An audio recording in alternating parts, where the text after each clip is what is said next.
আচ্ছা, কনফিডেন্স নিয়ে আমাদের সমাজে যে প্রচলিত ধারণা মনে হচ্ছে এই ব্যাপারটা খোলাসা করা দরকার। এই যে কনফিডেন্স, প্রত্যয়, আত্মবিশ্বাস, এর দুইটা দিক। আজকে পয়সার একদিক নিয়ে কথা বলবো, পয়সার অন্য দিকটা নিয়ে পরের ভিডিওতে কথা বলবো, নাইলে খুব লম্বা হয়ে যাবে। আত্মবিশ্বাস, কনফিডেন্স, এটা বলতে আসলে আমরা কি বুঝি? Confidence means feeling sure of yourself and in your ability, not in an arrogant way, but in a realistic and secure way. Confidence is not about feeling superior to others.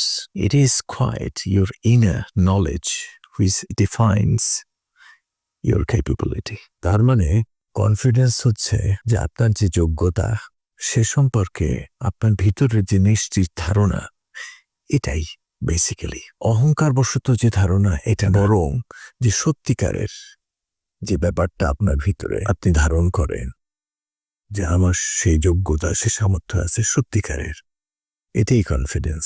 অন্য থেকে যে কম বেশি ব্যাপারটা এরকম না, একটু অন্যরকম। যে আপনার ভিতরের যে জ্ঞান, গরিমা, এটা যে আপনাকে যে যোগ্যতাকে বাড়াতে থাকে, এইটার যে ধারণা, এটাই হচ্ছে কনফিডেন্স, আত্মবিশ্বাস, প্রত্যয়।